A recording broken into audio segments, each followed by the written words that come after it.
Hello guys, welcome to my YouTube channel.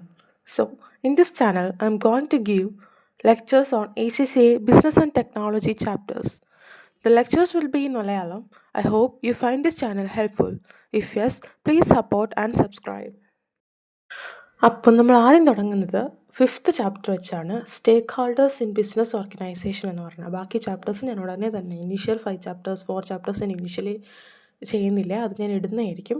So start ചെയ്യുന്നത് സ്റ്റേക്ക് holders in business organisation എന്ന് പറയുന്ന chapter വെച്ചിട്ടാണ്. So ആദ്യമായിട്ട് ചോദിക്കുന്നത് എന്താണ് സ്റ്റേക്ക് ഹോൾഡേഴ്സ്. അപ്പം സ്റ്റേക്ക് ഹോൾഡേഴ്സ് എന്ന് പറയാൻ നമ്മുടെ കമ്പനിയിൽ ഇൻട്രസ്റ്റഡ് ആയിട്ടുള്ളവരോ അല്ലെങ്കിൽ നമ്മുടെ കമ്പനി കാരണം അഫക്റ്റഡ് ആയിട്ടുള്ള ആൾക്കാരെയാണ് നമ്മൾ സ്റ്റേക്ക് ഹോൾഡേഴ്സ് എന്ന് പറയാം. അപ്പോൾ ഈ സ്റ്റേക്ക് ഹോൾഡേഴ്സിനുള്ളിൽ നമുക്ക് നമ്മുടെ കസ്റ്റമേഴ്സ് ഉണ്ടാവും, അവിടെ ജോലി ചെയ്യുന്ന എംപ്ലോയീസ് ഉണ്ടാവും, ഓണേഴ്സ് ഉണ്ടാവും, സപ്ലയേഴ്സ് ഉണ്ടാവും, ഗവൺമെൻറ് ഓർഗനൈസേഷൻസ് ഉണ്ടാവും. ഇവരെല്ലാം സ്റ്റേക്ക് ഹോൾഡേഴ്സ് ആയിട്ട് നമുക്ക് പറയാൻ പറ്റും. സോ ഈ സ്റ്റേക്ക് ഹോൾഡേഴ്സിനെ തന്നെ നമുക്ക് മൂന്നായിട്ട് തിരിക്കാൻ പറ്റും. ഒന്ന് ഇൻറ്റേർണൽ സ്റ്റേക്ക് ഹോൾഡേഴ്സ്, രണ്ട് എക്സ്റ്റേർണൽ സ്റ്റേക്ക് ഹോൾഡേഴ്സ് ആൻഡ് മൂന്ന് കണക്റ്റഡ് ആയിട്ടുള്ള സ്റ്റേക്ക് ഹോൾഡേഴ്സ് എന്ന് പറയും. സോ അപ്പോൾ നമുക്ക് കേൾക്കുമ്പോൾ തന്നെ മനസ്സിലാവും എന്താണ് ഇൻറ്റേർണൽ സ്റ്റേക്ക് ഹോൾഡേഴ്സ് എന്ന് വെച്ചിട്ടുണ്ടെങ്കിൽ.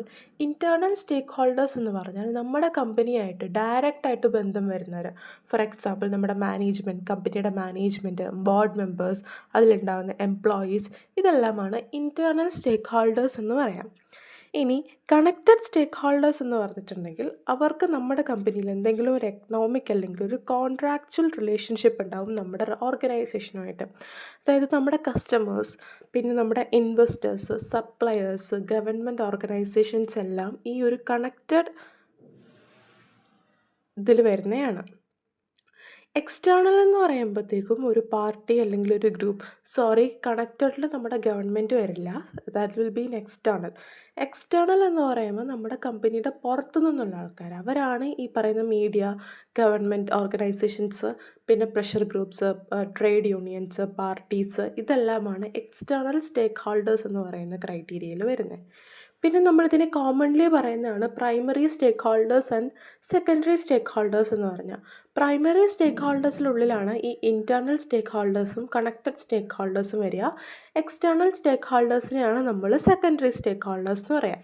അപ്പം ഇത്രയുമാണ് ഇനിഷ്യലി ഒരു ഒരു ഓവർവ്യൂ ആയിട്ട് എന്താണ് സ്റ്റേക്ക് ഹോൾഡേഴ്സ്, അതിൻ്റെ ടൈപ്സ് എന്ന് പറയുന്നത്.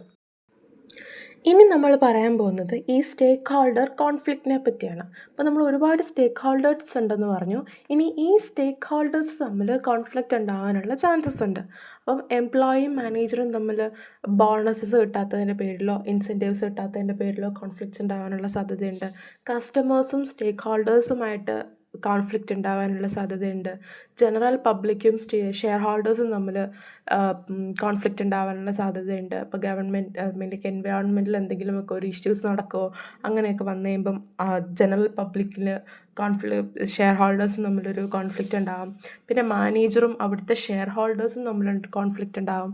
അപ്പം ഇങ്ങനത്തെ കോൺഫ്ലിക്റ്റ് വരുന്ന സമയത്ത് ഓർഗനൈസേഷൻ എന്താ ചെയ്യുകയെന്ന് വെച്ചാൽ ഏറ്റവും ഡൊമിനൻ്റ് ആയിട്ടുള്ള ഷെയർ ഹോൾഡർ ആരാണോ അവർക്ക് കൂടുതൽ ഇമ്പോർട്ടൻസ് കൊടുക്കാനായിട്ട് ശ്രമിക്കും. സോ ഈ കൂടുതൽ ആരാണ് ഡൊമിനൻ്റ് എന്ന് കണ്ടുപിടിക്കാനാണ് നമ്മൾ മെൻഡലീവ്സ് പവർ ഇൻട്രസ്റ്റ് മെട്രിക്സ് എന്ന് പറയാം. സോ പേര് ഇൻഡിക്കേറ്റ് ചെയ്യുന്നത് പോലെ തന്നെ രണ്ട് കാരണങ്ങൾ വെച്ചാണ് നമ്മൾ ആരാണ് ഡൊമിനൻ്റ്, ആരാണ് റെസസീവ് എന്ന രീതിയിൽ നമ്മൾ കണ്ടുപിടിക്കുക. So Mendeleev's power interest matrix, അതിൽ നമുക്ക് രണ്ട് ടേംസാണ് വരിക, പവറും ഇൻട്രസ്റ്റും. ഈ രണ്ട് കാരണങ്ങൾ വെച്ചാണ് നമ്മൾ ആരാണ് ഡൊമിനൻ്റ്, ആരാണ് ഡൊമിനൻ്റ് അല്ലാത്തതെന്ന് കണ്ടുപിടിക്കുക. സോ അതിൽ നമുക്ക് 4 ഗ്രൂപ്പായിട്ട് തിരിക്കാം. ഫസ്റ്റ് ഗ്രൂപ്പിലെ ആൾക്കാർക്ക് ഇൻട്രസ്റ്റും ഉണ്ടാവില്ല, പവറും ഉണ്ടാവില്ല. അതായത് മിനിമം എഫേർട്ടാണ് അവരിടുന്നത്, അവർക്ക് ഇൻട്രസ്റ്റും ഇല്ല, അതുപോലെ തന്നെ അവർക്ക് പവറും ഇല്ല.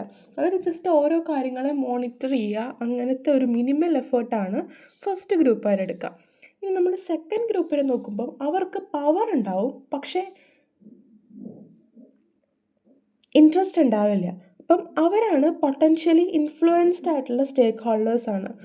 അവർക്ക് ഈ കമ്പനിയിൽ വലിയ ഇൻട്രസ്റ്റ് ഒന്നും ഉണ്ടാവത്തില്ല, പക്ഷെ അവർക്ക് കമ്പനിയിൽ ഓരോരോ കാര്യങ്ങൾ തീരുമാനിക്കാനായിട്ട് ഹൈ പവർ ആയിരിക്കും. സോ അവരെ നമ്മൾ സാറ്റിസ്ഫൈഡ് ആക്കി വെക്കണം, കാരണം അവർക്ക് നല്ല പവർ ആപ്പം നമുക്ക് അവരെ പിണക്കാൻ പറ്റില്ല.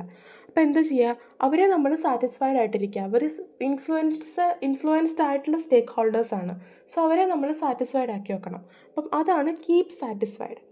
പിന്നെ ഒരാളാണ് നമുക്ക് ഹൈ ഇൻട്രസ്റ്റും ഹൈ പവറും ആയിരിക്കും. കമ്പനി വളരണമെന്ന് ആഗ്രഹമുണ്ട്, അതുപോലെ തന്നെ കമ്പനി റണ്ണ് ചെയ്യാനുള്ള പവറും അവരുടെ കയ്യിലുണ്ട്. സോ അവരെയാണ് നമ്മൾ കീ പ്ലെയേഴ്സ് എന്ന് പറയുക. That is a key stakeholders who have to be closely managed. അതായത് നമ്മുടെ കമ്പനിയിൽ ഏറ്റവും കമ്പനി വളരണമെന്ന് ഏറ്റവും ഇൻട്രസ്റ്റ് ഉള്ള ആൾക്കാരാണ്. അറ്റ് ദ സെയിം ടൈം അവർക്കത് നടത്താനുള്ള പവറും അവരുടെ കയ്യിലുണ്ടാവും. അതാണ് കീ പ്ലെയേഴ്സ് എന്ന് പറയുന്നത്. നമ്മുടെ ബോർഡ് മെമ്പേഴ്സോ അവരൊക്കെ ഇതിന് എക്സാമ്പിൾസ് ആയിട്ട് വരാം. ഇനിയുള്ളൊരു ഗ്രൂപ്പാണ് അവർക്ക് പവർ ഉണ്ടാവില്ല, പക്ഷെ കമ്പനി വളരണമെന്ന് ഭയങ്കര ഇൻട്രസ്റ്റ് ആയിരിക്കും. That is low power and high interest. That is keep informed. ആ ഒരു ഗ്രൂപ്പിലാണ് വരുന്നത് ആരാ വരിക, നമ്മുടെ എംപ്ലോയേഴ്സ്, കസ്റ്റമേഴ്സ് ഒക്കെ വരുന്നത് ആ ഒരു ഇതിലായിരിക്കും. അപ്പം ഇത്രയേ ഉള്ളൂ ആ ഒരു ചാപ്റ്റർ എന്ന് പറയാം. അതൊരു കുഞ്ഞ് ചാപ്റ്ററായിരുന്നു. സോ ഹോപ്പ് നിങ്ങൾക്ക് ഈ ഒരു ചാപ്റ്റർ മനസ്സിലായി എന്നുണ്ടെങ്കിൽ കമൻറ്റ് ചെയ്യാം. നിങ്ങൾക്ക് മനസ്സിലായി എന്നുണ്ടെങ്കിൽ എന്തെങ്കിലും ഇമ്പ്രൂവ്മെൻറ്റ്സ് വരുത്തണമെങ്കിൽ നിങ്ങൾക്ക് കമൻറ്റ് ചെയ്യാം. So this A new channel. അപ്പം ഞാൻ ഇമ്പ്രൂവ് ആയിട്ട് വരുന്നേ ഉള്ളൂ. സോ നമ്മുടെ ഫ്യൂച്ചർ ക്ലാസ്സസിൽ കുറച്ചും കൂടെ കൂടുതൽ ഇൻട്രാക്റ്റീവ് ആക്കാനും അല്ലെങ്കിൽ എന്താ പറയുക കുറച്ചും കൂടെ എളുപ്പത്തിൽ കാര്യങ്ങൾ പറഞ്ഞു തരാനും പറ്റുമെന്ന് തോന്നുന്നു. ഈ ഒരു ചാപ്റ്റർ ഇഷ്ടപ്പെട്ടെങ്കിൽ കമൻറ്റ് ചെയ്യുക, സബ്സ്ക്രൈബ് ചെയ്യുക, ലൈക്ക് ചെയ്യുക. കൂടെ നിങ്ങളുടെ കൂടെ HCA പഠിക്കുന്നവരുണ്ടെങ്കിൽ അവർക്ക് എൻ്റെ ചാനൽ പ്രിഫർ ചെയ്ത് കൊടുക്കുക. അപ്പം ഇത്രയേ ഉള്ളൂ ആ ഒരു ചാപ്റ്റർ എന്ന് പറഞ്ഞാൽ. ഒരു കുഞ്ഞു ചാപ്റ്ററാണ് സ്റ്റേക്ക് ഹോൾഡേഴ്സ് എന്ന് പറഞ്ഞാൽ. കൂടുതൽ ചാപ്റ്റേഴ്സും വീഡിയോസുമായിട്ട് ഞാൻ ഇനിയും വരുന്നതായിരിക്കും. ഇഷ്ടപ്പെട്ടാൽ ചാനൽ സബ്സ്ക്രൈബ് ചെയ്യാൻ മറക്കാതിരിക്കുക. താങ്ക്